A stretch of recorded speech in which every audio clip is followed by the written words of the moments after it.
Good afternoon and welcome to Nottinghamshire Live's hustings for the Mansfield constituency ahead of the general election on July the 4th. My name's Natalie Fay and I'm the editor of Nottinghamshire Live and a sister newspaper, the Nottingham Post.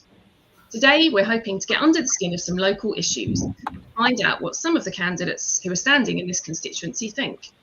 I'm joined by our agenda editor, Oliver Pridmore, who's been out in Mansfield finding out people's views, and he'll be posing questions to the candidates today.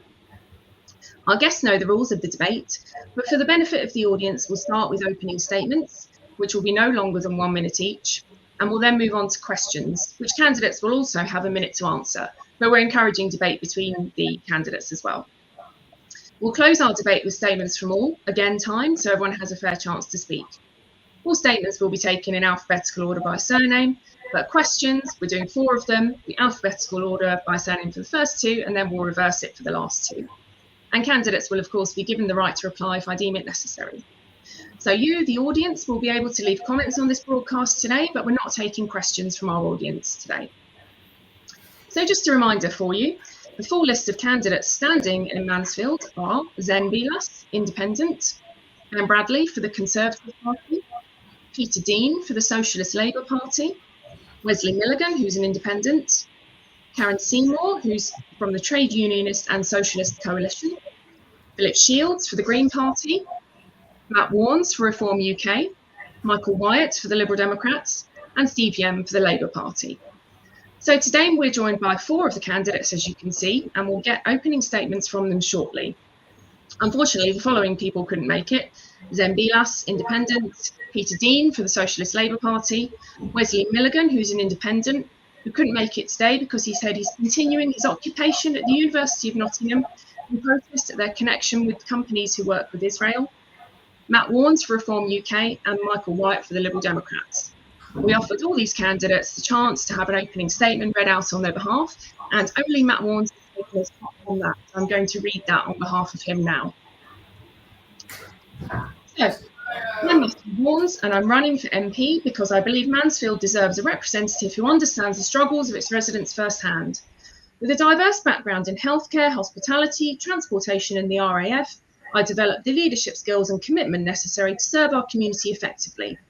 As a father to a child with cerebral palsy, I know the importance of creating a supportive environment where everyone can thrive. Only Reform UK will stand up for you. We'll freeze immigration and stop the boats, restore law and order, repair our broken public services and cut taxes to make work pay.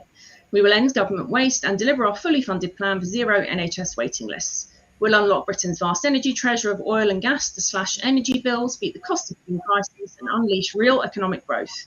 Once and for all, we'll take back control over our borders, our money and our laws. I promise to be an MP for the people, not a career politician like some, and that's why I pledge to reinvest £20,000 of my MP salary back into the community each year. Will the rest make the same pledge today? Join me in building a more prosperous Mansfield. And with that, we will now move on to the opening statements from the candidates who are here today. So Ben, we'll start with you, and just to let you know, your microphone is on mute if you want to unmute. Thank you, Natalie. Hopefully you can hear me. I'm Ben Bradley, Conservative candidate in the contest, and I've been the MP for Mansfield for the last 7 years. I'm proud of the record that we've delivered in that time, both being a voice for our area, for our values, after decades with a Labour MP that nobody ever saw or heard from. The record level of investment we've brought in for projects like our new leisure centre in Warsaw, a new community diagnostic centre, 4 schools being rebuilt, a new university campus now in town, new sixth form centre. We've got a huge amount of benefit over that period. And although these things are partnerships, we work together to deliver them, I've driven a lot of that change. And I think it's really important going forward that we continue to deliver on those projects and investments, but also we continue to have that voice. I don't want to go back to a time where we didn't see or hear from our MP. And if the polls are to be believed that we might end up with a Labour government at the end of this, I think even more important that we have an MP who's able to speak up for Mansfield, for our shared values and the things that most concern people. At the minute, things like small boats, things like British culture, I think I'm best placed to do that for local residents. Thanks very much. Karen, over to you next, and you need to unmute as well. Oh, right. We can hear you now, that's fine. Go ahead. Oh, you're muted again, sorry. Sorry. That's fine, go ahead. I think it's important to state what we are for rather than what we are against. We are for a £15 an hour minimum wage without exemption, an end to 0 hours contracts that employers use to exploit workers, the nationalisation under democratic worker control of water, energy, the post office, banks, transport with no compensation to big shareholders, an end to the private companies in our National Health Service making a fortune and profits out of low pay of workers. That's money that should be spent on patient care, and also expansion of mental health services. And we are definitely for the creation of a new mass workers' party rooted in the trade unions, with a bold socialist programme, one that represents our interests rather than those of big business and the wealthy. Thank you, Karen. Philip Shields for the Green Party. Yeah, thanks, Natalie. I'm a local lad. I've lived in Mansfield most of my life. Lived in and around Mansfield, so I've lived in Mansfield Woodhouse. I currently live in Warsaw. I've lived in Forest Town, so I know all the areas of Mansfield pretty well. I actually currently live, socialise, spend my money, everything like that in Mansfield. Mansfield has never had the opportunity to vote for the Green Party before, and I'm really privileged and honoured to have that mantle to be the first Green Party candidate in Mansfield. What concerns me more than anything is the voting system that we currently have. People seem to have got this idea that tactical voting seems to be the best way forward. I believe people should vote. They should have a look at everybody's manifesto, take the label off it, see which one best suits them, and vote for who they consider to have the best manifesto for the benefit of Mansfield, quite simply. Thank you, Philip. And Steve Yem for the Labour Party. Thank you. I'm Steve Yem. I'm Labour's candidate for Mansfield and Warsaw. I grew up in Rainworth. My dad was a coal-face worker. My mum was a school dinner lady. I was educated here at Heathlands and then at home. I live here in Mansfield with my family. If I'm elected, I'll be a full-time, local, hard-working MP fighting for you. And my priorities at this election are to provide a stable and growing economy with good quality jobs for everyone in Mansfield, to rebuild the NHS, cut waiting times and make it fit for the future, fix our broken housing market and build more affordable homes for buyers and renters, and then take back our streets and town centre, cracking down on crime with more police, fixing our roads with a better funding deal from Westminster. Thank you. Thank you, Steve. So now, after the opening statements, we'll move on to the questions. And just a reminder, everyone will get a minute to answer, but I'm also encouraging open debate among the candidates as well. If you want to reply to anything anyone said, and we will try to keep the debate fair, of course, and keep it civil. So over to you, Ollie.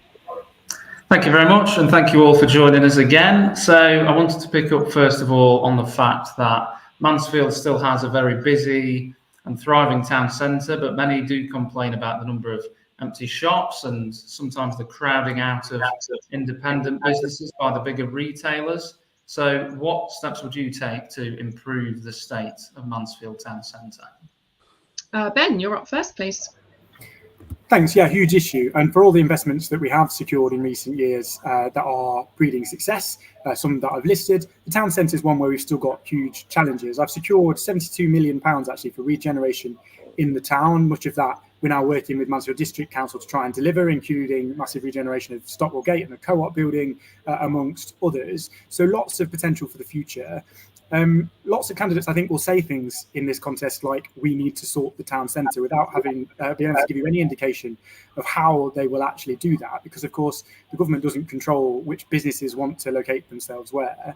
What we actually need to do is work in partnership with the district council, the BID, the county and business to drive investment into the town, to change the nature of the businesses we've got to be more flexible, so more leisure, more public services, the things you physically have to come and do. Where retail won't sustain it anymore, when more people shop online. So we need that diversity. We've secured lots of funding to do that. We've got lots of projects in the works to deliver it, and I want to see those through. That is a minute. Thanks very much. Karen? Yeah, thank you. I think, first of all, it's very important to get money in people's pockets. That's why we call for a £15 an hour minimum wage. And I think it should be up to the people of Mansfield how to spend the money on the regeneration of Mansfield. I think the marketplace is a shadow of its former self. I think most people would agree with that. So I think that's the first place that should be invested in. Thank you. Thank you, Karen. You have got some more time if you wanted to add anything. Okay. I can't think of anything at the moment, thanks. That's fine. Okay, Philip, over to you. Yeah, thanks. I think it's not just about Mansfield Town Centre. It's about the other smaller town centres, about Warsop Town Centre, Forest Town, parts of Reneth and Clipston, that always seem to be forgotten whenever this subject comes up. A bit like what Ben's just said, actually. I think it's working in conjunction with Mansfield District Council. Fortunately, I've got a fair bit of experience as being a councillor at Mansfield District Council, and I know how they work. And I think it's really important that whoever's selected as MP works with Mansfield District Council and other partners in the regeneration of Mansfield. It's not an overnight thing. This has been ongoing for as long as I can remember, since I used to go down there in the 70s and 80s when it was thriving. And since then, it's just gradually died a death, shall we say? And it's up to us to put it right in whichever means we can. Thanks very much, Steve. Thank you. Look, I've shopped in our town centre since I was a kid, and I share all of our aspirations to build on the recent regeneration initiatives, including things like Mansfield Connects, the Beals building, and Stockwell Gate regeneration, and Mayor Andy's plans for the White Hart Street area for affordable housing in the town centre. And let's not forget Mansfield Bid for the great work that they're doing. And what I want to point out is that I have the relationship with our Labour Mayor, Andy Abrahams. We talk on a daily basis. I met him for breakfast this morning. I believe that I'm best placed of all of the candidates to work with Andy to deliver town centre regeneration. And I'm going to go much further, making sure that our town centre visitors feel safe and secure with improved community policing and PCSO support. Reform of business rates, which Mansfield businesses talk about all of the time as a barrier for them, and powers for the council to reopen boarded up shops. Thanks very much, everybody. We're on to the next question, and we have a question about Brexit from Oliver now. Yes, absolutely. So Mansfield was obviously Nottinghamshire's Brexit capital, if you will, with 70% of voters voting to leave in the referendum. And it was an issue which many say dominated the last general election. But now, with many in the town telling me that they feel as though Brexit has been mismanaged, do you still think Brexit is an important issue for people in Mansfield, and has it delivered any benefits for them? Ben, you're first up. Thanks, Natalie. I think it is still an important issue. I think it's an issue of trust. It's one where we have delivered in practice, or in theory, the exit from Europe that people wanted to see. We've still got a long way to go to implement it. And I think it's really important, again, that we have an MP who has always been on board with that, who has always been outspoken about that. I've always been a voice in Parliament for the best kind of outcomes for residents. I think we wanted a tough Brexit that would have seen controlled borders, that would have seen more freedom, would have seen more commercial opportunities for us as a country. Some of that we've been able to do, but there is a long way to go, particularly dropping COVID in the middle of that made that very difficult. But I've always been that outspoken voice, and whatever the frustrations with central government, I've always been one who will fight our corner on this, who will be outspoken, who will be critical of government actually as well, and I've voted against versions of this in Parliament that I disagreed with. We need that vocal advocate for the right kinds of freedoms and opportunities from Brexit that our town wants to see. And we need an MP who's going to deliver or be a voice for the things that they commit to. And I think I've done that. I want to continue to do that. I'm not convinced that Labour will do that, given what they've said about closer ties to the EU in the future. Thank you. Karen? Yeah, thank you. I voted to leave the EU because I think it's a boss's club, not interested in the lives of working class people or improving their living standards. Anything workers have gained through struggle, not the EU. Yeah, that's all I wanted to say. Thanks. Thanks very much. Philip? I think the Green Party have made it quite clear that we're a pro-Europe party. Answer to your questions, I don't think Brexit has done anything in particular for Mansfield. I think, if anything, it was nearly a catalyst for the last few years of deprivation that we've had. And I think if another referendum was taken now, it would be quite a startling difference to the result that was had before. But again, I think it's a case of you either join wholeheartedly or not at all. For example, people had reservations around, why are we in Europe? Yet we've still got our own currency. We didn't join the Euros. So I think it's got to be a complete either 100% in or 100% out. But answer to your question, I don't think it did Mansfield any favours coming out of Europe. Thank you. And Steve. Thank you, Natalie. And look, Labour's ruled out a return either to the EU's single market or the customs union. We've no plans to return there.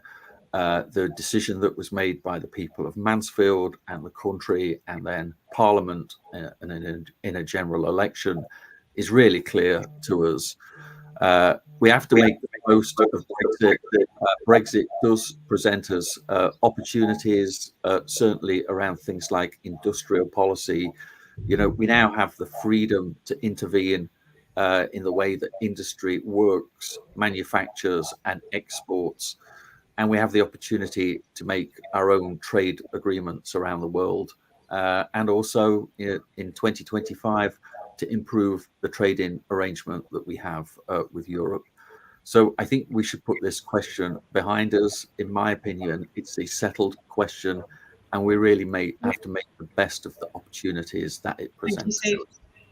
Yeah, I think it's worth saying, Natalie, if I may, that although it's easy to say it's a settled question and put it behind us, actually the leader of the Labour Party spent half of the last 8 years campaigning for a second referendum. So he clearly didn't feel it was a settled issue. In the meantime, we have been starting to deliver those outcomes, whether it is signing trade deals around the world that will be of huge benefit to British businesses in the long run, whether it's the vaccine rollout that we were able to deliver at the pace that we did because we'd left that European regulatory system. So we have made some successes of it, but clearly COVID was dropped in the middle of that and made trade in particular difficult. There's a long way to go. So I think it's important that people consider when they cast their vote who has been kind of true to that principle and who's going to deliver that for them, because Keir Starmer certainly hasn't been. Steve, would you like to respond to that? Yeah, I would. I mean, look, Labour is very clear about our position in this election. There'll be no return either to the union or any aspect of that regulatory framework.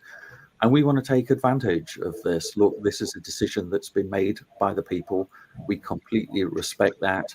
And, we think that there is a lot of opportunity for us there, and we intend to embrace that wholeheartedly. Thank you. I mean, I just wanted to open it up to the floor a bit here, really, because I'm not sure anyone really listed any benefits that the people of Mansfield might have had from Brexit. And considering it was a place that was so in favour of voting Brexit, do you think there have been any benefits locally so far? And can you list any examples of them? Open to anyone answering this one. I think I just did, to be fair, Natalie. I know in the follow-up to the question, but certainly, I mean, the big obvious one is vaccines. That if we had been tied to that European regulatory programme, we would not have been able to deliver our own version in our own time frame. We would have had to wait for them, and that would have delayed us by a long time. It's part of the reason why our recovery, although is long and painful, is less long and less painful than many other countries in Europe, because we were able to move out of that more quickly. The other one is trade deals, where we're now part of the Pacific Trade kind of group, CTPPP or whatever it's called, the acronym nobody can remember. But that's hugely important economic opportunities for us to trade around the world. Now, I think what we've not yet done, and partly because we've been so focused on economic recovery and health through that period of COVID and recovery, is to make the most of the domestic freedoms that we have around regulation and changing our own domestic laws to be more competitive for whatever reason. A good example of that in an environmental sense, something we could now do now that we've left. We've had flooding issues recently. We've not been allowed to dredge rivers while we've been in the European Union, but we could now. And that's something that residents raised with me. So there are further opportunities we need to grab. Thank you. Would anyone else like to come in on that one before we move on? No? Okay, we'll move on. Over to you, Ollie, for the next question. I think Karen might have put a hand up there. Oh, did you? Sorry. Yeah, go ahead. Okay, I just think that no matter if you're in or out, the system still penalises working class people. It's still a bosses club. They're only interested in their profits, and I think we're better off out of it. But yeah, that's all I wanted to say. Thank you, Karen. Okay, we'll move on to the third question. Ollie. Thank you very much. Yeah, so bosses at the Kingsmill Hospital are expecting to record a £14 million deficit across this coming year, and its emergency pathways remain under high pressure with patients waiting longer than they would like. So what steps would you take to make Kingsmill fit for the future and to improve outcomes for its patients? Thank you. And as we're going in reverse order now, Steve, you're first. Thank you. My wife, Julia, works in the NHS locally at Kingsmill Hospital. She's a consultant radiographer there, and I get to hear about this every evening over dinner. I know that our NHS staff do an amazing job, and also that I'll fight every day to get the NHS back on its feet. Shorter waiting times, better access to GPs and primary care, and an end to the 8 a.m. call scramble and rebuilding NHS industry in Mansfield. So our priorities are getting those waiting times down with 40,000 more appointments every week, doubling the number of cancer scanners in the NHS, a dentistry rescue plan, additional mental health staff, return of the family doctor. And in Mansfield, you can vote for this on July the 4th by voting for me. Thanks very much. Philip. Yeah, thanks. I had a good example of this just yesterday. My partner has been ill over the weekend with a shoulder injury. She tried to ring the doctors. She couldn't. She was an hour getting through to them. She couldn't get past the receptionist. Didn't want to make an appointment. They said go to A&E at Kingsmill, which we subsequently did. I dropped her off at 11 o'clock-ish, and I was still sat there waiting for 4:15. So that to me is just totally unacceptable. But it's the whole thing with the NHS. We all know it's been underfunded. It's broke, and we desperately need to fix it. The Green Party are very similar in that respect. They want to support the NHS and get it back to what it was originally designed for. And unfortunately, that just hasn't happened over the last few years. Thank you, Philip. And Karen. Yeah. So I would cancel PFI. It drains money from the system. It puts huge profits into the hands of big companies that could be spent on patient care, doctors and nurses. Nationalise the NHS under democratic workers' control and management, and fund it properly. I've been supporting cleaners and porters on strike at Kingsmill in the last couple of weeks. Their pay is one penny above the minimum wage. That is an absolute scandal. So yeah, that's all I wanted to say. Thanks very much. And Ben. You've heard these kind of Labour lines on, we've heard them again, sort this, fix that, more of those, but they won't tell us how. They won't tell us how they're going to pay for it. And the truth is, the answer to these challenges in the NHS aren't just money, although you say £14 million deficit at Kingsmill, that's a fraction of the annual PFI repayment that they're still paying after the last Labour government saddled them with it. So we've got a lot of work to do. But since I've become an MP 7 years ago, the NHS budget is is nearly double. It's more than double over the last 14 years what it was in 2010. So huge investment. It's got more staff than ever before, but we've got complex challenges. We've got, particularly post-COVID, more chronic sickness, more complicated and expensive things to deliver. So we're investing in a new community diagnostic centre, which is about £12 million investment in Mansfield to create 100,000 extra scans and tests every year. That building will physically come out of the ground from this summer. So there's your why and how, and it's funded to deliver it. But we also need to have in the long term a proper conversation about our NHS, what it prioritises and what it needs to deliver, because we can't just plough more and more money into it forever. It needs to reform. Thank you. Goes quick, doesn't it? A minute. Yeah, Natalie, I'd like to come back on that, Natalie, because I need to refute that. We've been really clear that our plans for the NHS are completely costed and funded. We know what the cost of those 40,000 operations will be. We know. How are you going to deliver them, though, Steve? We know what we're have more going to do. operations. Ben, don't cut across me, please. Double the number of NHS scanners and the dentistry package, and we've been really clear about how we're going to fund that. It's set out in great detail in our manifesto. We'll do that with revenue from closing further non-dom tax loopholes and investment in reducing tax avoidance. We've been utterly clear about 5 billion that we'll raise from that and how that is going to be reduced, that is going to be spent to meet those commitments that we're making on the NHS. We've already reduced those non-dom loopholes, and we've already increased clampdowns on tax avoidance. So that's not new funding. That's something we announced in the budget in the spring. You only went halfway. Don't cut across. You only went halfway, and we're really clear. Let Ben speak, and then Steve, you can respond. The ambition. And a list of ambitions is not a plan. It's dead easy to say we'll have more tests, we'll have better services, we'll have better NHS. That is not a plan. That's a list of vague ambitions. And what we've had from Labour so far is absolutely no idea what they actually intend to do. It's just a list of vague ambitions to fix stuff. And they can't tell us how, and they can't tell us how they're going to pay for it. It's very detailed in our manifesto, right? And you can't say we don't have a plan, Mr. Bradley, because I have a letter here that you sent to Mansfield constituents, and you say, backed up by a local Labour MP who will go along with Starmer's plans, and today you tell us we have no plans. Which is it? Any response, Ben? Lots of vague ambitions. We don't know what the plans are. This is the point. So it's easy. We've got no idea what a Labour government would do because they're not telling us anything. And the idea, to me, of a Labour government potentially, well, you tell me what they are, Steve. You're not able to tell me what they are. The idea of a Labour government. I told you what they are, Ben. The idea of a Labour government in the long term, with a huge majority to do whatever it wants without accountability, without scrutiny, when they won't tell us what it is they will do with that mandate, is scary. So I think Philip raised his hand. Would you like to come in? Yeah, I would. This just, to me, this just epitomises what is wrong with the political system we have in the UK at the minute.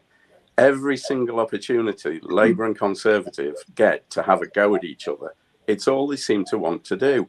My dad's bigger than your dad, mine are bigger than yours, and what have you. The whole point of trying to change things surely is for people to work together.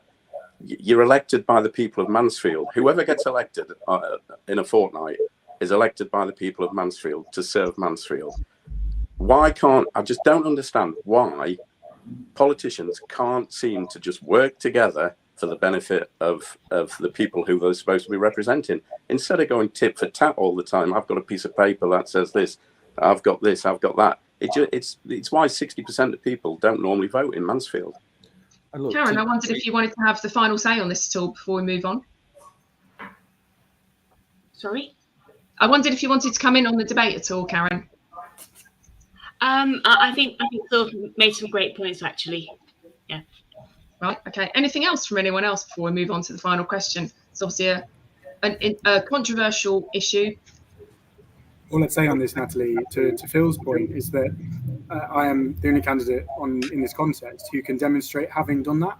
We've got proposals like our community diagnostic centre, like investment in social housing in Mansfield that we've secured, in youth services, other things that are really important for health, and we're delivering on those precisely because I have those relationships, those networks. We're able to work in partnership to secure funding and to deliver projects. I don't think there's anybody else on that ballot paper who can demonstrate having successfully done that for our town.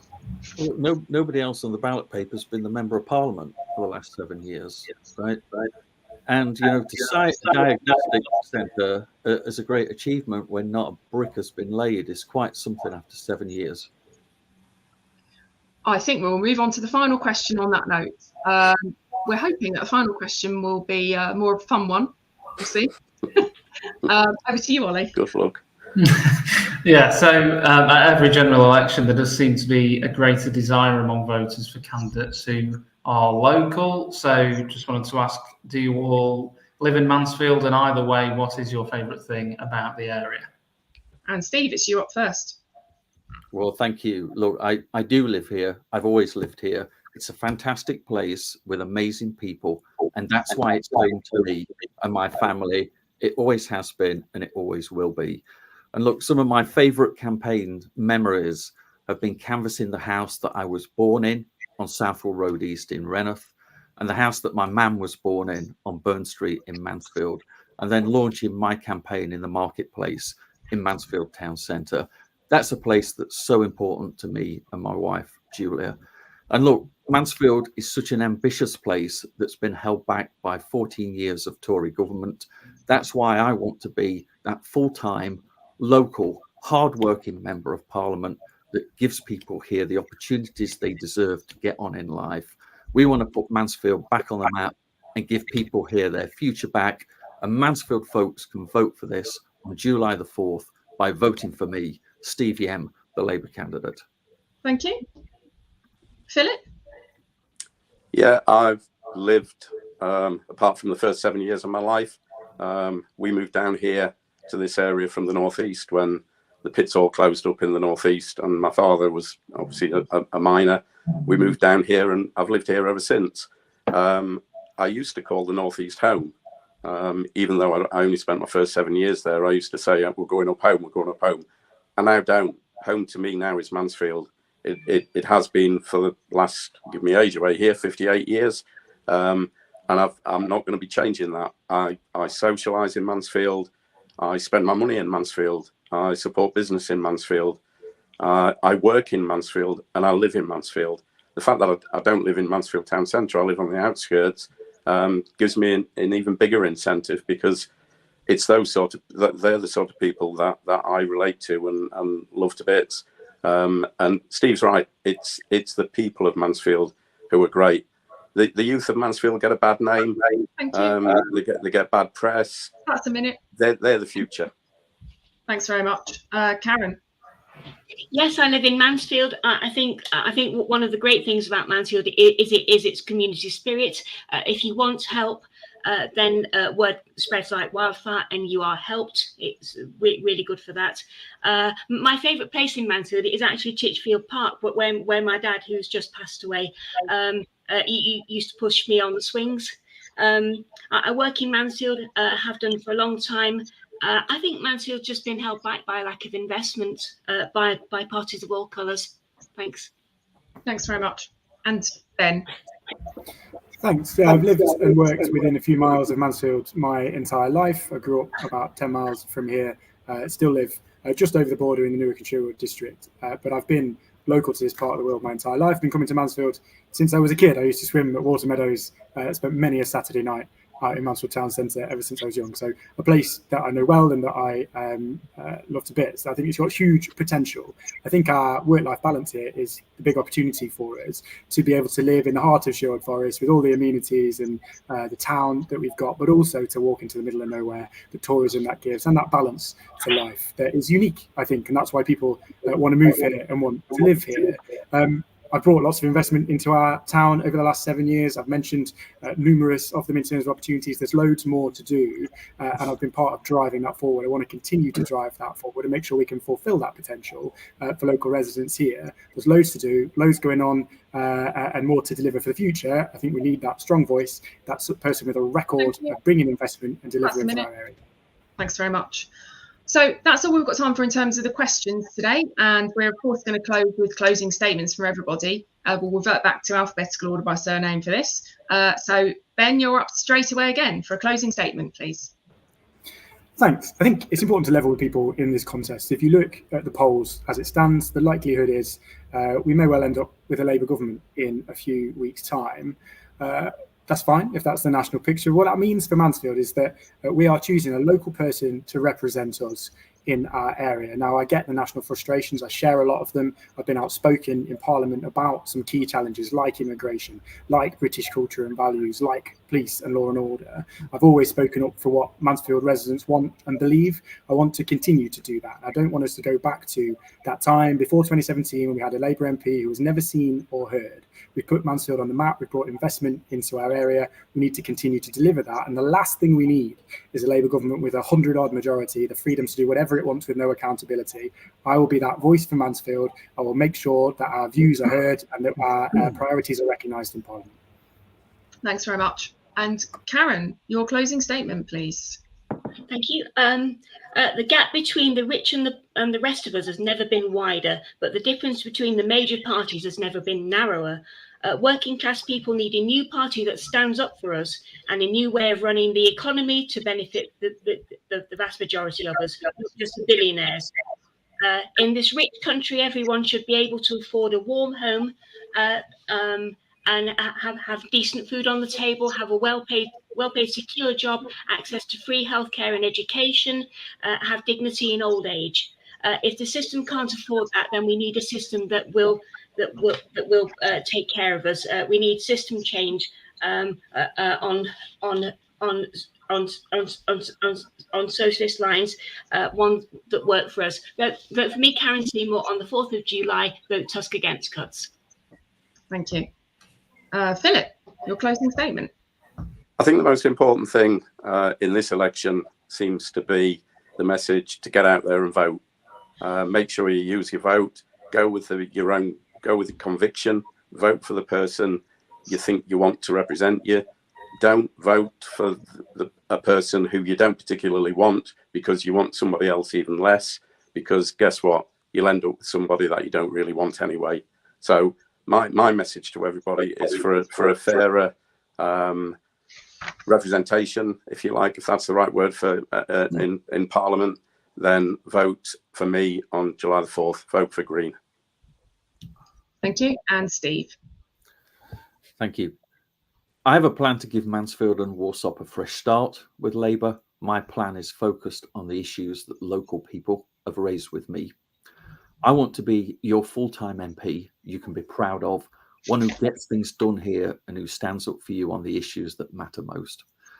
From being a child growing up in Mansfield to becoming a senior manager in technology and life sciences companies, it's clear to me that Labour in government has to deliver real change in our Mansfield community that impacts prosperity and well-being for every one of us that call Mansfield home.